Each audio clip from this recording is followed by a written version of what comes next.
And here we go. We're live out there. Hey, welcome, live streamers, wherever you are. Welcome to MasterChat number 9, I Oh, believe. no, you're Yeah. ready. Wow.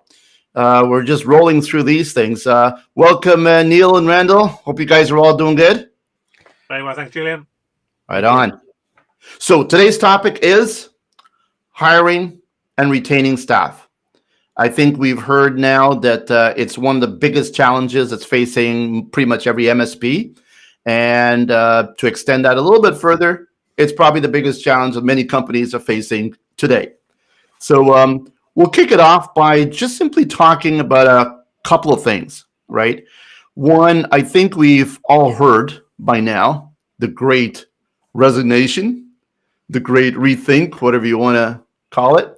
And a lot of company people, millions by the millions, are saying, hey, is this the right thing for me? Is this what I want to work? Is this what I want to do? Is work who I am or what I do? And these questions are good questions. Interesting stats. January actually job results in the United States was incredibly great, much better than what the folks were predicting. Doom and gloom. I think they put in over 450,000 new jobs. So the market is somehow bouncing back. You really can't even walk down the street these days and see, help wanted signs and job openings. So the demand is there, right? And as we all know, when there's demand, prices go up. It's scarce. So same problem for people. It's getting complex. So I'll ask each of you, what's your feeling about the work environment today, the employment environment today? What's your take on it? I'll start on that one, Julian. I guess my starting point in this kind of discussion would be look at the cause. The cause has been the pandemic. What does that really mean? It means we've had a massive and sudden change, and that's difficult for businesses to keep up with. They're a very small business, maybe agile and flexible, but a lot of the larger companies who have their pay grades, their promotional patterns, etc., it's very hard for them to make rapid adjustments. So I guess part of what you're seeing is it's the same version of the jobs being offered, but the workforce now is saying, actually, no, we want better work-life balance. We don't want it to be a case of, can we work from home part-time? We want that now as part of our package. So I think we've got this stage at the moment we're going to go through, and I think it will last at least probably through this year. But there's a bit of tension, I mean, I don't know what your guys' thought are, but do you think working from home full time for everybody would be a good move, or do we still value the creative and competitive space, which is called the work environment? Yeah. I agree when it comes to the work-life balance. I believe it's a myth. I believe you cannot have work and life balance. Something has to give. Something always has to be prioritized. I mean, you can spend 8 hours and have an unbalanced work schedule, and then when you come home, you rebalance, and then you put your personal life at the top. But I think we're a lot of times we're missing a third aspect, which is health or personal growth or even spirituality. I think people are realizing after this pandemic and after being forced to stay at home and maybe even at the beginning have some time off because they until things were kind of rolling, people are just noticing how much they're missing out of life. It's one thing to have a whole bunch of money, but if you don't have time to spend it, what's the use? I think people are reevaluating what makes them happy, and work might have been a default before, but it might not be anymore. And that's creating a challenge when it comes to HR, because now you have to balance, giving a job to somebody who's competent that can do the work, but you also have to make sure that the other two categories are taken care of, that they have a family life, and that they do have time to maybe even be healthy or expand their horizons or, do something for their own selves, because mental health is very important too. So I believe it's getting more and more nuanced and complicated, but there is a solution. There always is. We just got to rethink, and that's what we're going to do today. Well said. I mean, just to kind of like put a ball on that. I mean, I just think that people are trying to figure out, right, what it is they really want to do. Do we want to buy that thing? Is that thing going to make us happy, or is that experience going to be happy? is hanging out with my friends and family and doing something that I like to do better than spending another hour reading emails, right? There are laws and stuff coming into as well to make sure the market sort of forces upon this as well, right? Ontario recently passed a law that after 5 o'clock, companies can't send emails, communications to their employees, right? I think we've all during this pandemic have figured out that we're home, we can work almost 24/7 if we really wanted to. So when is the off switch? Is there an off switch? And I think as people went past that off switch and they're just simply integrated, fully saturated between work and life and things they're doing every day, they don't know where there's a beginning and where there's an end. So it's like work never ends and living never ends, and it's all kind of like mixed up together. So I think that's sort of the where the market is sort of heading right now, and we got to figure out how to kind of change that from an employee perspective. So let's dig into this. I also think that the old mentality was kind of that factory worker, clock in, clock out, 9 to 5. But that's all changing now, and I think that a modern business has to stop thinking about time and start thinking about results. So now we're seeing companies that are kind of giving more flexibility on time. Hey, if you can do this in 10 hours instead of 15, great.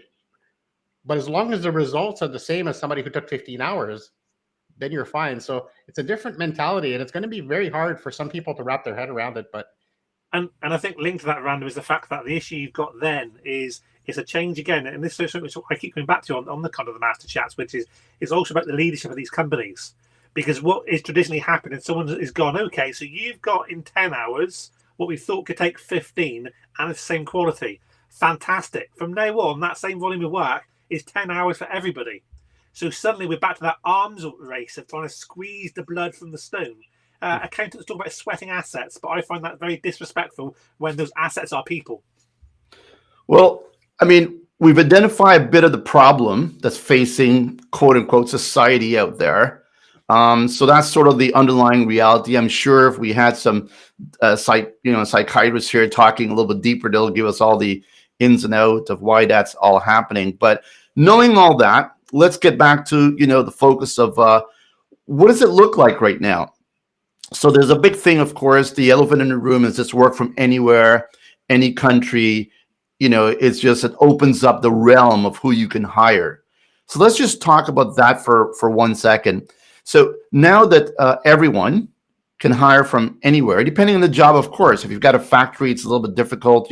There's certain things you can't hire from a restaurant, right? You can't hire waiters from around the world. Waiters? I don't think so.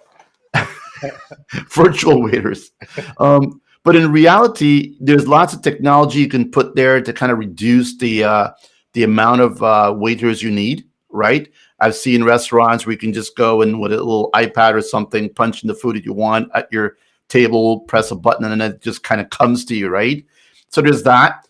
But that's more efficiencies. But looking at the whole world where you can hire people from anywhere, MSPs have an opportunity now, right? Because they can actually go outside of their city, outside of their province or state or wherever, outside of their country. What do you think about the ability of people hiring people from anywhere now? How is that going to impact your options? I think we're going to have a common point all the way through this evening, which is it's a two-edged blade. There are positives and negatives. So definitely, if you want to expand into foreign territory, you could go for a native speaker from that country who understands your products or services, and it gives you an instant communications leg up against competitors not doing that. So there's always that advantage to potentially outsourcing, but the downside from that process can still be in terms of verifying the right quality, making sure you're actually getting what you're paid for, and also how loyal that staff member is. So if you're outsourcing and you're paying somebody $25 an hour, and all of a sudden another contract comes up for them for $35 per hour, are they just going to turn around and take that extra work? So that flexibility, I can see the attractiveness for me as an employee, but I can also see the concerns I might have as an employer in terms of, well, actually, if I want to, the word you use right at the beginning is not just it's the hiring and the retaining of those high caliber individuals. And I think for my background in sales, one of the biggest changes is that definitely within lots of MSPs within the UK it was kind of accepted that you'd have a fairly consistent turnover of sales professionals. You know, they'd come in, they'd learn your product stack, they'd be super performers for 2 or 3 years, and eventually they'd get a burnout with office politics, all the product stack, and you'd lose them. And that was normal because you could open your door and always in would walk 25, 30 new people for you to find the new stars of the next generation. And I think that's also changing now, which is people are being a lot more choosy about what they will do, and a lot more devious. I just throw in a quick anecdote to show how devious some people can be. I was engineering for database engineers, and one of the guys turned up, and we were a little bit suspicious about his background and history, and so we gave him a test, and he actually couldn't write a single line of code. So we challenged him on that, and he went, "Well, I had to give a month's notice, and I've got one of those Sam's teach yourself coding in 21 days. I figured I could learn to be a database engineer in my notice period." So yes, they will try. People are lying out there. So, Ren, what do you think about the global workforce? I mean, you could hire from anywhere else. How do you think that's going to impact MSPs and their hiring? Well, as you know, Julian, I was ahead of the curve. 15 years ago, I moved to Mexico and ran my company from there for almost 5 years. So talk about work from far away home. I lived in paradise and I worked in technically Montreal, Canada. Paid my taxes here and all that good stuff. What I found was interesting through that experience is that it was very simple with technology that was back then still pretty rudimentary. Once I had it, it took me a while to get a system, but then it was very simple. And I only had to fly down a couple times a year just to get some face-to-face with the clients. And I learned a lot. And I think that kind of allowed me to have an edge in all this work from home. I've been working from pretty much home most of my career, if you think about it. Very little where that I actually need to go to the office, except when I was in certain projects. So I like the idea. And when I was in another country, I can see that there's some people like expats, like Canadians that would move to the town I was in, and I still have contacts with them. I could hire these ones if I wanted to at a reasonable rate. That would be extremely well for them at their standard of living, but extremely, not too expensive for us, but fair. So it's a win-win all around. And then you're giving somebody who gets, to live their dream, but also support themselves because, who wants to work for $1 an hour in Mexico, which is the hourly rate wage for the common people there. Typically is about that. So you can't work. You have to find work elsewhere. So this is a great opportunity to kind of expand your horizons. Think outside of not only the box, but think outside your province. Think outside your country. For example, I think what I'd add to Rando as well is because one of the things which sometimes people think about, and Rando's got a good illustration there, but actually, you get some really great people because the rate which we pay would be reasonable, but in their own country can be quite high. But also, the thing which I found with some of the companies I work with is that you can also find the very best people. And they may not be the cheapest people, but you can also get those guys because you're not limited by the fact that they're not in your area. So we're based in the UK. One of our head developers on one of the companies I'm involved with is based out of Australia. Why do we use him? Because he's brilliant and he gets paid handsomely for that work. But if we didn't have the technology, the ability to work remotely, he wouldn't be able to work for our business, and that would be a material loss to what we've produced and we've grown over the years. So I think it's, I would definitely say there are more pros to cons, but I think they need to be aware of the cons because then you can start to engineer them out. Randa's already talked about, he's done it historically with the technology which was available then. And the technology now is better. So I'll come back to the human nature with it. It's like I always go, salespeople, you normally employ salespeople because they will bend the rules as far as they can get away with to close the business. Yeah, we're a bit twisty, we're a bit cunning, but that's why we're hired. So I'm always concerned about when you put into some systems where the system too much monitors or constrains. Because I think when you constrain people, you start to suppress the creativity. And ultimately, it's that creativity within your business which will allow you to close more sales. Well, so what I'm hearing basically is like, obviously you can hire from anywhere, but you've got to obviously make sure you know what you're doing. You have to have some way of testing that out, monitoring that, managing that. And while the tools are going to help you do that, all right, it only goes so far, right? You can't just put it on autopilot, right? And manage remote people from afar. I want to dig into the places where people can go find people, basically hires, right? So obviously on LinkedIn is one of those places that they can go and find people. And a lot of recruiters use LinkedIn to find people. So there's tons of things. There's the usual recruiter tools out there that everybody's aware of. You can go in there, put your job descriptions, and it spits you out candidates for you to interview and so on. There's costs associated with those things as well. There is also, I find, they can go to events, right? And they could find their peers and they could start working with their peers and hiring other people. What are some of the other areas outside of that do you think MSPs may want to look at to find, bodies, hires? I remember when managed services was still brand new. And when it came to salespeople were used to selling, like, say, an Exchange server with all the licensing, and it was $20, $30, $40,000, and then they'd get that big commission check. But then to go down to like $100 a month for licensing, they just couldn't compute. So I remember being in mastermind groups, and the suggestion was of one person was go. You don't have to stick within the realm of computers. So they ended up hiring people that were doing cell phone contracts because they had the mentality of a month-to-month reoccurring commission structure. So they just gave them the training of instead of a cell phone contract, now it's just a contract to manage a computer.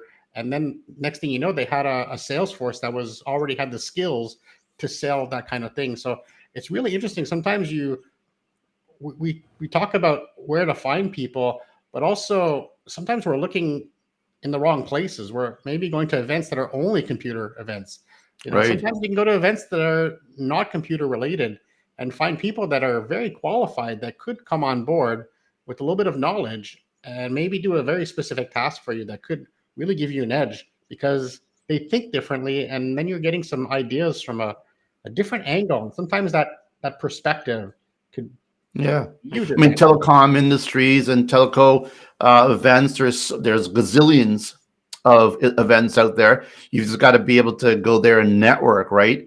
Any other areas you think, Neil, that people could look at to find? Well, I think one of the great things to do is you've already got a workforce. So make sure you've got some form of policy then for internal referrals because people know people and they may already know something, great cultural fit, not happy where they are. And if you can't, like I said, well, if you introduce them and then get through their probation period, you want to get a bonus as well. That's a really great incentive to get some positive word of mouth. I'd also carry on from what Randall was talking about, which was just try to break down some of the stereotypes. I worked for a very popular tech company, and when I used to recruit developers for them, that we would always be inundated by applications because their starting rate straight at university was about 50k a year in the UK. And one of the questions which I was asked by the recruitment agency was, well, tell me a bit more about the candidates. And they were shocked at what my first requirement was, which was I said, I don't want anybody with a degree in computer science. And they thought I'd grown 3 heads. But the logic was, particularly the company that I was working for, they were about creating new ideas and being very creative. And a degree in computer science, they traditionally go, here is my input, here is the output I'm looking for, you build me the bridge in the middle. They can't fix the problem. They need 2 or 3 years of industry experience to get to that next stage. So we would much rather hire someone, maybe they had a degree in English, but what do they do in their hobby? They grew up in the 80s and they were writing virus programs and hacking public domain libraries. These type of people who are prepared to be, so you can go in that direction. I would say in this for your sales force, your sales team, not ruling this completely out, but think carefully about when you hire the experienced sales pro. And the reason is they already come with a pre-formed opinion of how they sell. And that may not align with your business. Where somebody who's maybe slightly less experienced, ideally, I found from experience, come from the customer service background, but want the chance to get up there and earn some money via commission, because you can then mold them to sell like you want your business to be represented. It's too many times I've seen really successful salespeople and even sales managers and sales directors, they come in from another organization and they want to replicate the pattern they had before. But that is not necessarily going to be the best cultural fit for your business. So maybe inexperienced people who are not your standard stereotype, the referral program. And the other one, which I quite like, and I know a lot of businesses already do this, but I think everyone should do it, is always, if you know you've got particular roles where you do get a certain amount of turnover on an annual basis, keep an open job advert on your website. So if you're interested, we're always interested to meet and speak to really exciting people. and then you can slowly build a basket of people who kind of say, "Oh, we'd love to work for your company. We'd like the look and feel of you. When does the vacancy come up?" Those type of Right. things. I've used all of those techniques. I've used individually, and ended up with really good employees as a result of it. Yeah, and I see a lot of people putting posts on LinkedIn as well, looking for hires, et cetera, et cetera. Do you know anybody? These are all great ideas. I mean, to put a fishing analogy with this, right? I would say, don't go fishing where everybody is fishing, because there may not be any more fishes left there. Find your own place to fish, right? Think out of the box. Go to a different show, go to a school, university, a college, go to a different trade show. There are people out there always looking. And I think now that there's this massive resignation, these folks are actually looking for something as well, right? So put your best foot forward, and hopefully they can come into your sales funnel. Let's jump to talking about, so you want to get some people, you've got a pool of people, now you want to process them, right? I mean, I'm not going to give you the list of all the things you got to go through to make sure, to hire the right person. There, you can Google that if you want. But in general, I think you just got to know what you really want, right? Before you go out there, really think about what you really want. And I know what we do is that, we list every single task that we want this person to do. Yes. But we also list what we think the skill is going to be required for this task, right? And then we look at that and go, well, that's generally who we want to fill this job description. And then we figure out a little test, if you will, just to make sure that they could do the job. But we don't even give a lot of weight on the actual test itself, because we're mostly looking for people with heart, with some empathy, people who's got something to do, they want to do something, right? And prove something. So it's not only a technical skill, depends on the job, of course. But if you're really going to get into like a very technical area, like you want a NOC or a SOC level type, cybersecurity expert, then you don't mess with that, right? You have to get the right skills to get the right compliance. But again, I just want to say, always remember, there's always an opportunity to outsource to a third-party company, a SOC or a NOC, if you want to get that skill set, until you're able to hire that body and build it out yourself. And but good luck, because I think there's a global shortage of 3 million cybersecurity experts right now. So if you find them, great. But also don't forget, people looking for them as well. So you got to keep them, not just hire them, right? Yeah, I find go ahead. that, I think back at Google. Google had the Google campus. Well, they still have the Google campus. All these cool things, the free food, the free buffets. They had these special rooms. You can go play video games. You had that one day you can do all your own projects. And then you started seeing other companies doing that and offering, let's say, a free cafeteria. And they thought that, okay, I'm done. I've done culture. But that's really not going far enough. It's one thing to give some perks. Having a movie night with your employees is not culture. It's just an event. It's part of your culture. It's cute. It could be. So I think it's important. We always talk about finding the right people to get onto the bus with us, but what kind of bus do we have? Like, is it comfortable? Are we finding people that are in sync? Like you're talking, Julian, about people that have the same philosophy and the same way of thinking. Maybe your company is empathy. And I think it's a very good exercise as a business owner to sit down with the stakeholders and really pick 3 to 5 words that exemplify your culture, what your belief system is. I know, Julian, that empathy is big for you. I know that honesty is big for you, and trust. And when you have somebody that doesn't have those qualities, then you obviously know they don't fit, and you can avoid yourself a lot of headache by bringing somebody that will kind of stir the pot and kind of start attacking your culture in a way. So I think it's very important to sit down, find qualities that exemplify your business philosophy. And then when you hire, you make sure they check those boxes. It's a very, very important exercise. You definitely got to align yourself with the people you hire. Otherwise, it's going to be a nightmare forever.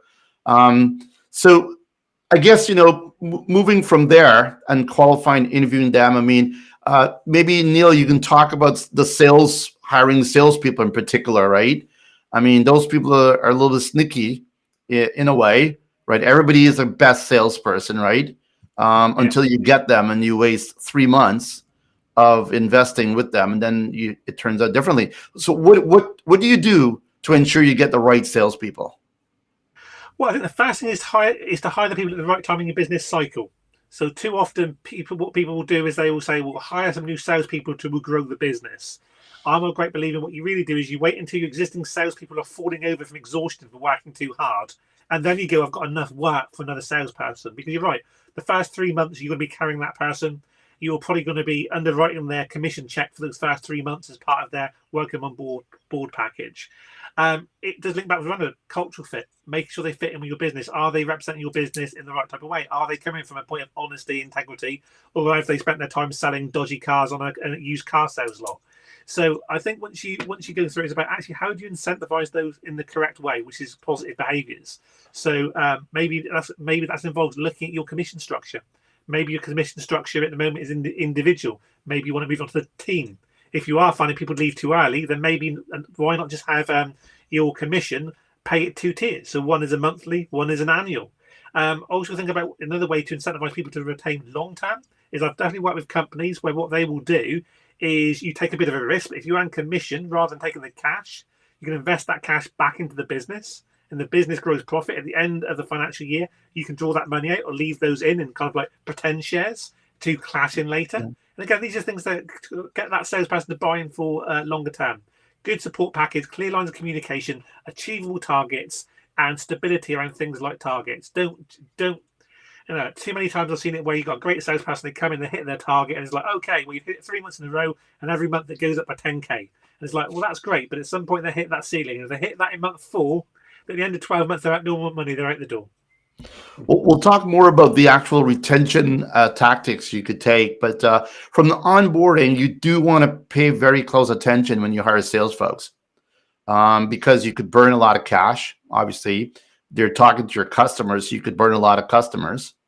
Plus, if they don't work it after 3 months, they sort of know your customers, so they can go on to the next company down the road and walk out with some of your stuff. So you got to have some agreements in place, but it's getting more complex now to hold people.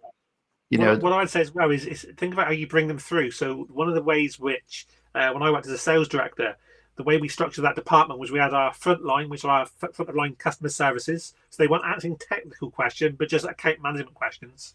Then we'd have our new business development team, and then you'd have your account managers.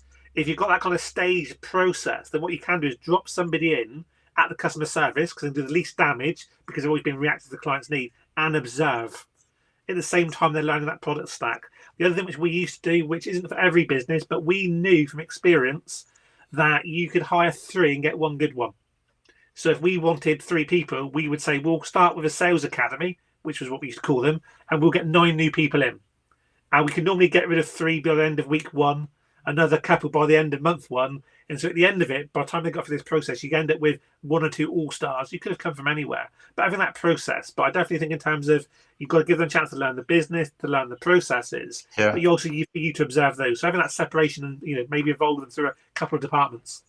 It also costs a lot of money too, as well, if you hire the wrong person, right? I think the number's like 15,000 that you burn through if you hire the wrong person. Randall, what's your last take on how to look at that person you're bringing into your front door, right? What are the things you want to make sure that you do as an MSP? Well, something that Neil said kind of made me think of something, and maybe I'm going off topic, but I think it's important. Because of the new reality of COVID, people are getting sick and they have to self-quarantine. They have to either work from home, or they might be too sick to even work at all. They might be off for a couple of days. And we're seeing restaurants struggling, having the right staff. Even airlines are having to cancel flights. So as a business owner, we have to think ahead. Okay, what happens if half my workforce is gone? Or what happens if my accounting person is sick and can't do the paychecks? Well, that's going to cause a revolution. So Neil said something about putting somebody in a position and moving them around. Sometimes it's good to think about when we're hiring to have somebody who has some skills in what we want them to do, but maybe some skills on the side that maybe they know a little bit of accounting and they could cover if there's procedures in place. So this goes back to documenting your procedures so that if one of your people have to leave, somebody can fill in for a couple days and the business can go on. I think it's important to just that it's a new skill set that we need to kind of think about is wearing multiple hats type thing. can that Yeah, person wear multiple hats? Exactly. You just nailed it. interesting. So let's jump to now you've got this person coming into your front door. You want to onboard them, right? I think we've all heard that saying, first impressions matter. So, people do, you have an orientation, you tell them your vision of the company to make sure they're locked and loaded on it. Maybe you make them memorize it a little bit and understand it. You talk about your values, your culture, expectations, what's your responsibilities, starting with something specific, you measure it. Then if it works, you rinse and repeat that, assign them to a mentor maybe within your company, like so they can buddy up so they can kind of like help, one person's there already helping the other person to, get through the, the minefield, so to speak. So there's a lot of things you want to think when you do the onboarding, because if the onboarding is bad, right, the new hire is automatically thinking, hey, wait a minute, maybe I made a wrong decision here. Maybe I should go for the other one that offered me a job, even if it's less money, right? And then don't forget, they may still be getting job offers even when they took your job, because they've been out there looking for jobs, right? So all of a sudden, 2 weeks down the road, they get another job offer and they're thinking, oh my God, maybe this experience is not so good. So then you lose the person because your onboarding experience to them was really, not great, right? So how important and what should MSPs do in general when you onboard, an employee, a new hire? I think Randall and you, Julian, were both talking about something which is very key to that slightly earlier in this call tonight, which is it is about culture.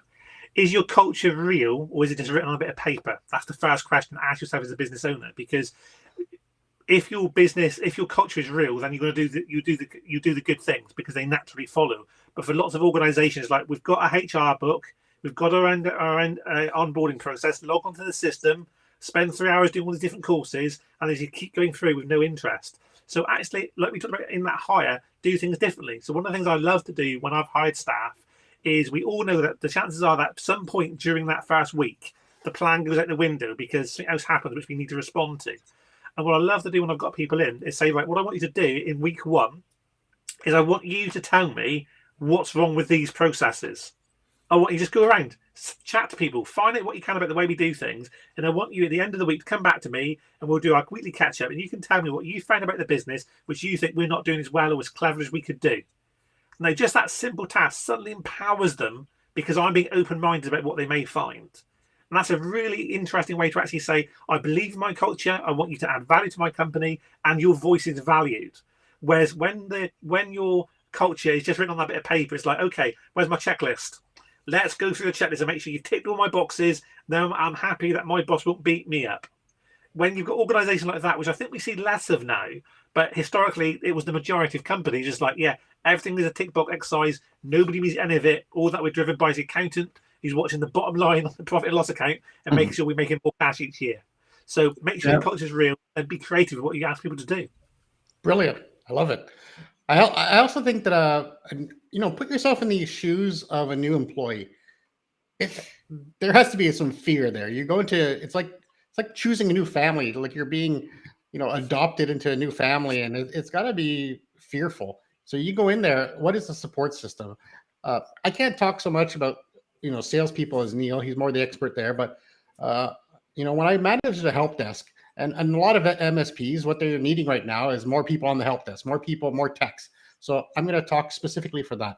I remember, whenever I get a new person, somebody really green behind the ears, and they'd come to the help desk, of course, they feel a little bit alone. They don't know the clients yet. They don't know how the setups are. So it's a little scary. So, you start them off, obviously, for some easy jobs, but every time, and this is what I would do with my team, is every time they had to, pass the hot potato to somebody else, I always made sure that the junior, that new person stayed on the call, even when there was 2. So I'm taking twice the amount of text to solve a problem.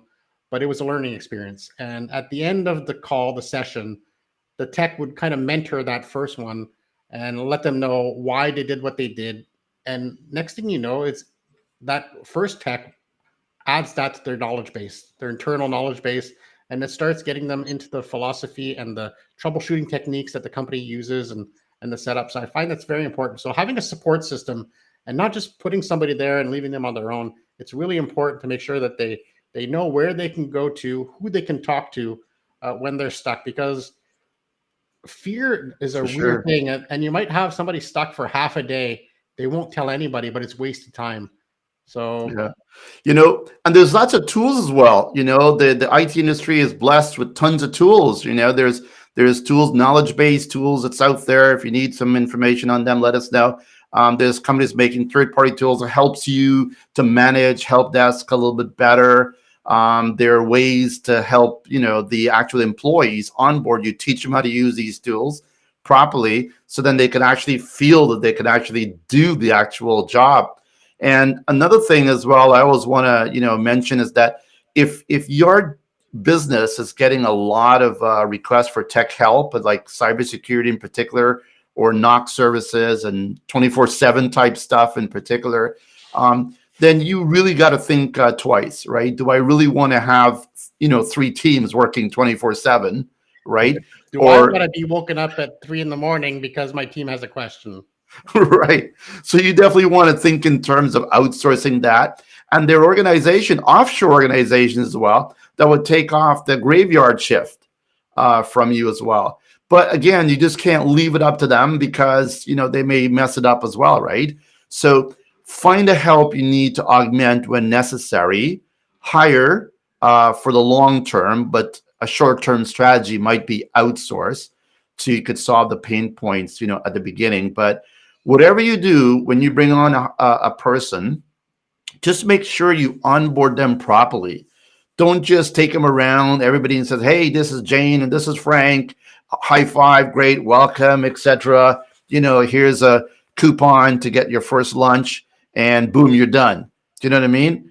Introducing, the person to the staff is not a welcome, right?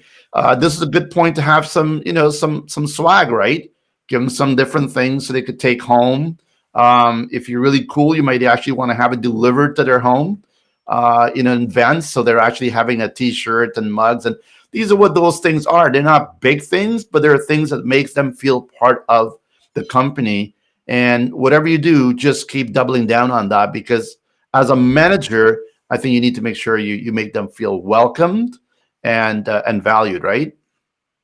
And I think you're absolutely right. It's kind of, we're looking at, another one thing we're talking about is retention, and it is these incidental small details which individually don't mean a huge amount, but all together hang together and make you kind of go, I really love the experience of working for this company.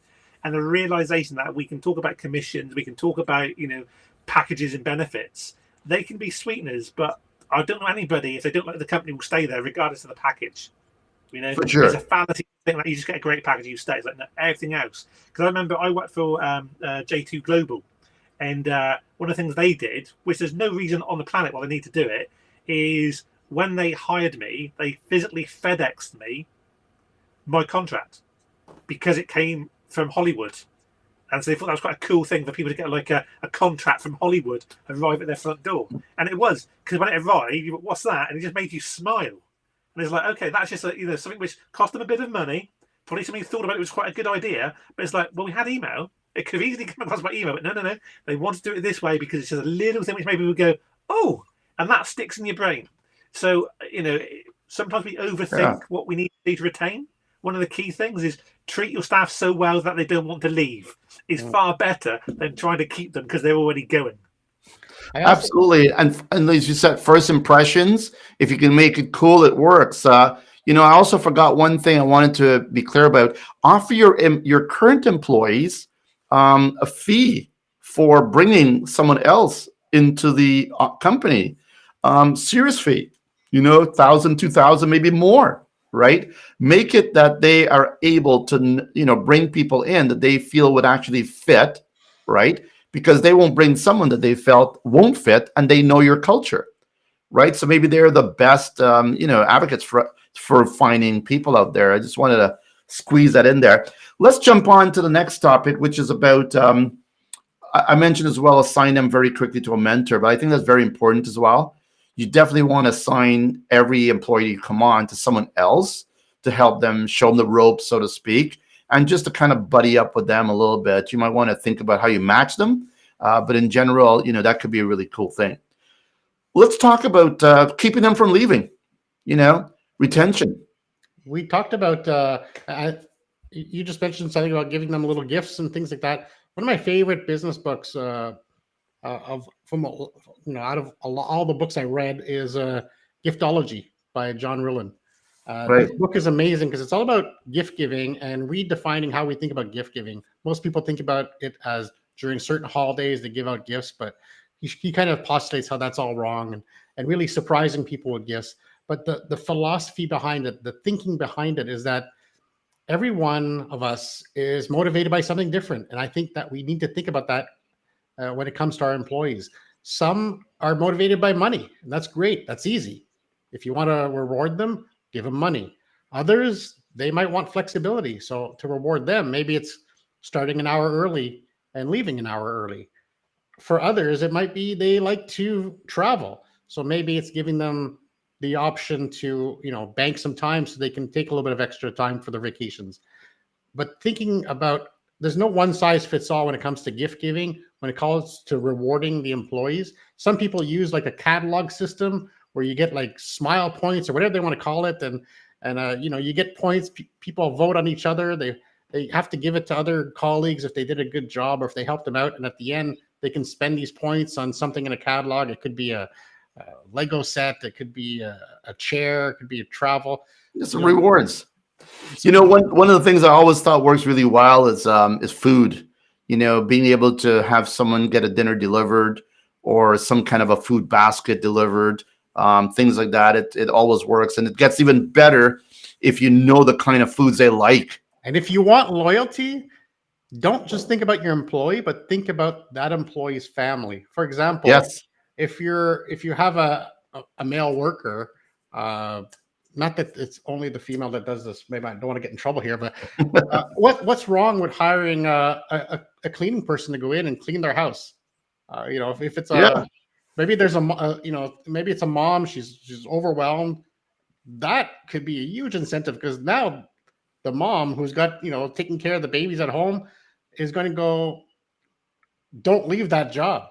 Or it could be the reverse. I mean, maybe it's a daddy daycare. Of course. Mom's at work. I don't want to typecast anything. No, of course not. It's for everybody. But and you can also buy dinner for the whole family. Or buy gifts for their child. It shows that you have personal interest, that you know their life. I once did a personalized blanket with the person I was trying to give a gift to.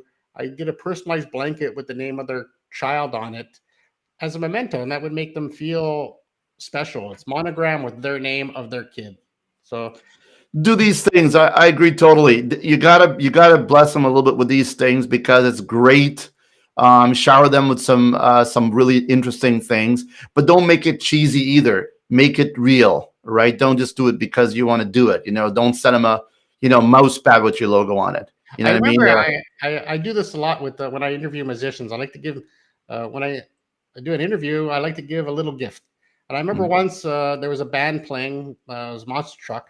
They were playing at the Corona, and all I did was I spent like I think $7 or $8 on a banner because I knew the guy liked Canadians. He liked the Canadians, so it had a banner with all those Stanley Cups. And I remember going to the show, and he put it on his amp while he played the show. That showed how much he appreciated a little token, but it was because it showed that I heard him and I found out what was important to him, and I gave him something to remind him of that. So it doesn't have to be expensive, but if it's thought out, that's where all the value comes in. So make it hard for them to leave. What else do you want to add, Neil? Well, I think it builds off of that really, which is empower the people, empower them in what they do as well. So it's all about looking at the nice incentives, sales incentives, gifts for family, friends, corporate dues, away days. All these things are fantastic. But if that employee, whatever part of the business works in, doesn't feel valued doing the day job, that's what they spend most of the time doing. That will grind them down. So actually look at the ways that you can empower people. And this again requires within management that that ability to have trust maybe in your junior team leaders. So that they're actually going to say, actually, yeah, okay, there is a lot of banter around the floor, whatever, but the results are fantastic. So we don't need to rein that in. So it's a very difficult kind of at times knife edge to walk. But I think you've definitely got to empower people, and definitely I think the best one I've ever come across with the company I worked for was we had a Christmas do. And obviously, normally Christmas do, you might not get a nice restaurant or a big barbecue, whatever it may be. But no, we decided that what they did is they hired a theme park, which I thought was crazy that they got away with it. It was a Christmas do. We all got absolutely hammered and then went on all the fairground rides. I'm sure that's not good for a HR point of view, but we had a lovely time. It was a fantastic night. So be creative, be a bit different. But for me, Randall said one bit, you said another bit. But for me, it comes back down to this laughing you said, Julian, as well, which was treat the people well, treat them so well they do not want to leave. Because I can relate to that, because I've been in a situation where I was working as a sales director. I got offered another sales director's job on more money, and I didn't go. Why didn't I go? Was because part of me, as at the time I had young children, I wanted to earn more money. But then I'd look around at my desk where I sat and I thought, I love the business, what they do. I love the people, and I love coming to work every day of the week. Why on earth would I get away from that?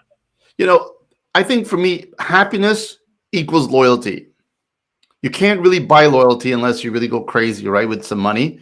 But if you create an environment that's happy, right, and the employees are happy, that creates loyalty. So, that's sort of like our thing that we do on our end. Everybody's got to be happy, and if they're not happy, then nobody's happy. We have to make everybody happy, and not silly happy either. I thought, you got to fulfill your social justices, things that you want to do, your passions, and if you can't fulfill them, you have to allow it to be fulfilled in some way. And if you're able to achieve that, you're going to have loyal, employees. I've got employees that's been with me for over 30 years. So I kind of understand how that works. And in reality, I just do what I would do if I was them, right? You got to do what, do to others what, you think you'd like others to do to you. So I think that's what we do it. What I imagine is that sometimes which, if you are a sub, 50 employee business, that can be relatively easy to do because the boss is probably in most days. He's got a very good relationship with all his management structure, and he probably knows all of the team members by name. I think where it becomes more problematic, and this links directly back to this idea of the Great Resignation, is that with larger organizations, the gap between the shop floor in the office is kind of like, do they see that? Do they live that culture? Which is why something which I kind of, if people are coming back week after week, is one of the things we keep talking about, which is that culture is so important. It has to be real, lived and felt, as all these dominoes start to fall over. Well, in larger companies, you definitely, you always hear the saying, I don't want it, you're a number, right? So you have to do everything to not make them a number. And that, I think, leads with the management. So if you have more of a flatline management where, mistakes are not frowned upon crazily, and you're giving an open environment so people can build their own world, right? And contribute, and they're listened to, they're respected, they're not talked down to, they're not, ashamed, they're embarrassed, and all the usual stuff that you may want to not have done to you, right? Make sure you bake that into your policy. And one of the things I think is the larger the company gets, and maybe it's not even any size of the company, and that is rewarding them with monetary gains as well. And it's not just about the salary they get, right? Give them a part of the company, give them dividends, give them some stock options, right? But don't make it a game. Know exactly what's going to happen, right? You're going to get this for longer you're here. Here's what you get, and here's what this pays out, and here what happens if the company gets sold down the road. Here is what you can earn, right?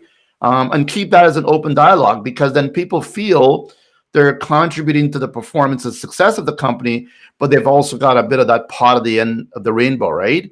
So yeah. It's not just a me. You work for me, I make the money, you make nothing type thing, right? So you really gotta, think it through to make sure the incentives, the monetary incentives are there as well. So before we wrap the section up about keeping them, besides the fact of chaining them to your office, Any last comments about, best practices and how to keep folks from leaving?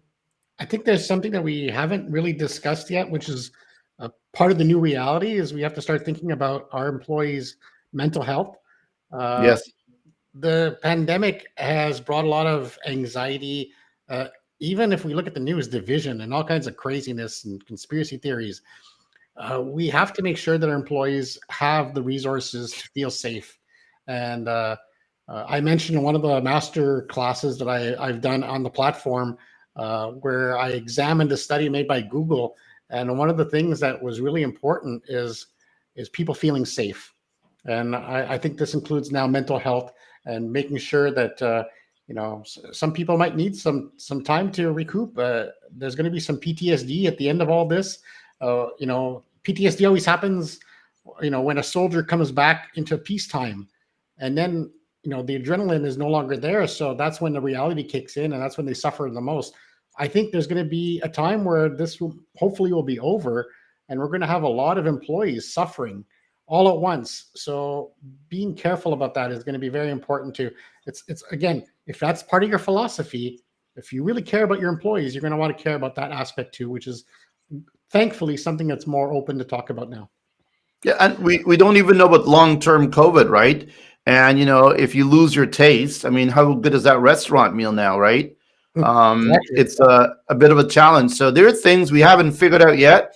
We're all in this boat together, and we don't know where it's going really. But we got to make sure we bring everybody along. So it's if there is one thing that every manager has to have today moving forward is empathy. And if you don't know what that is, check it up. But you really have to have a. Just to take your Sorry, what? analogy one step further, if we're all in this boat together and somebody falls off the boat, it's one thing to throw a life preserver or a lifesaver, but really the most important thing is to have a rope and to reel them back in, because you can leave them there for a while alone with their life vest, and it's not going to really help. So have that way for that support system so that we can really reel them back into the boat and get them back to safety. Totally. So we're almost wrapping up soon, but there's also legal and health regulations that's looming over everybody. There is big craziness happening with mandates of vaccines, and what happens if there's people in your company that doesn't want to get vaccinated, and some people are afraid, so they want to wear masks, and others don't want to. How do you invite people to a meeting if one wants masked up and others don't? And or this is going to be forever. Just going in the elevator, right? Going to work and going to and from work in the elevator, is a challenge because who's going to go there with or without a mask and the regulations and so on. And then you've got to watch the legal aspects, because if you terminate people wrongly, or you get into different arguments and things like this happen, who's going to know what that's going to be like, right? From the lawyers out there trying to figure out what's going on. Can you mandate a vaccine? Can't you mandate a vaccine? Yes, you can under these. No, you can't if this is the case. I mean, now we're expecting hosts at restaurants to manage people coming in with their vaccine documents that they've never done it, and they take a little picture with their QR code thing, and we're doing that now. Like, that's a thing now. All right.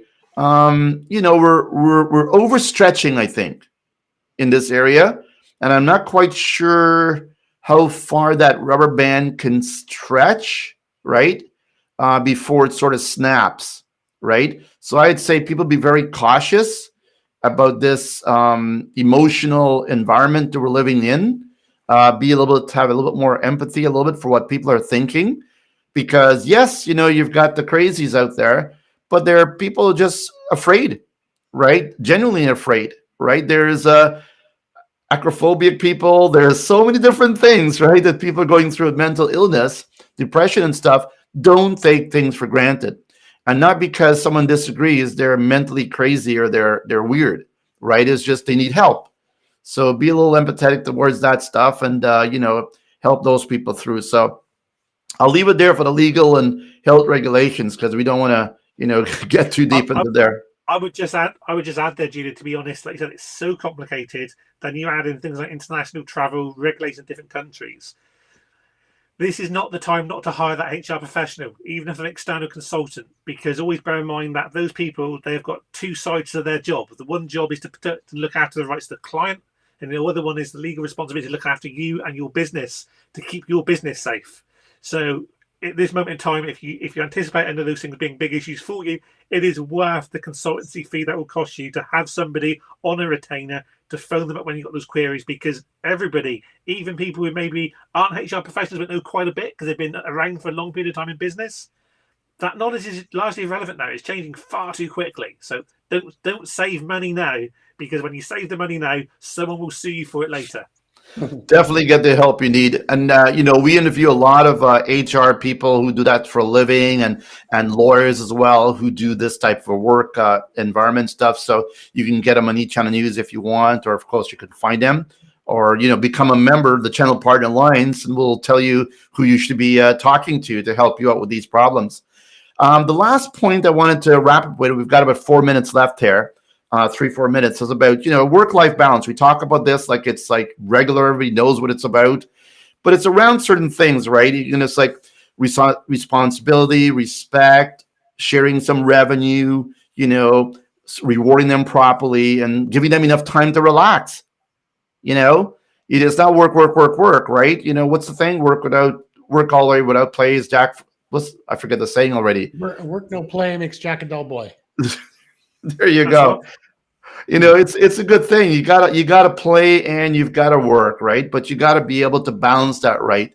I'm gonna let each one of you take a minute, right, to summarize all the things we talked about maybe work-life balance, and what you would give as the best advice to an MSP out there looking to hire and retain people. Who wants to go first? I'll go first. Okay, you go first. As Randy says all the good bits, and I'll never fill them in it.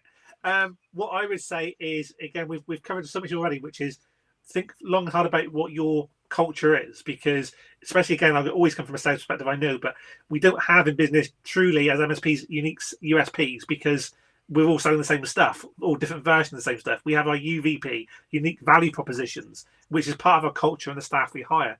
As far as possible, start to treat everybody like they're an individual, so that reward works for them because it's appropriate for them. Don't look at someone working from home as being kind of like asking for anything unusual. Accept that is probably the new norm for everybody, and say how you work that to an advantage. What I suggest a lot of people start moving their brains towards is thinking in terms of what's most important to the business. And my experience, what we really want is the best quality output. Randall said this earlier. We don't care about how long it takes. If you can do a job in half the time, but the quality is the same as somebody else, then that should be fine. And so if I want to do that and I want to bank those hours in flexi time and only work a 4-day week, allow them to do that. And that for me is the challenge, because that's what I think they should do. But I think business owners get scared of doing that because they kind of like think, are they taking advantage of my good nature? Am I getting as much revenue from them if I could? Surely if I make them work twice as long, I'll get twice the results. But we all know that's a fallacy. So there's this change in terms of those expectations are not unusual. They're the norm now. And we need to think about more appropriate ways to manage those. And I'd suggest that is changing our focus to what we really want is high quality outputs, and not measuring those anymore in terms of just man hours sat behind a desk or in front of a screen. Good advice. Randall, your minute. I think it's time to really think outside the box. Look at other countries. Countries across the pond have way more vacation time, and the output is still amazing. Maybe we're seeing in the news some companies here in Canada, for example, are trying 4-day work weeks. That's great. And it doesn't mean that everybody has to be off on the one day. Maybe some are off on the Monday, some are off on the Wednesday, some are off on the Friday. But it's time to experiment. It's time to really try something. And if it fails, go back, try something else. And eventually you'll find the winning combination. Good points, my friends. We're wrapping it up. I just want to wrap this up by saying, look, if you want help and you're not quite sure how far you want to take this, you need help in finding whomever, all resources, information, how to do this better, become a member, the channelpartneralliance.com. That's our place where you can go there, hang your hat, meet other like-minded people, join a peer group, exchange problems, solve some solutions if you want, and come up with a better solution. So thank you all for listening in. We're over and out for this one. We shall see you next Tuesday or so for the next Master Chat. Thank you, guys. Cheers. See you later. Have a All great right. next week.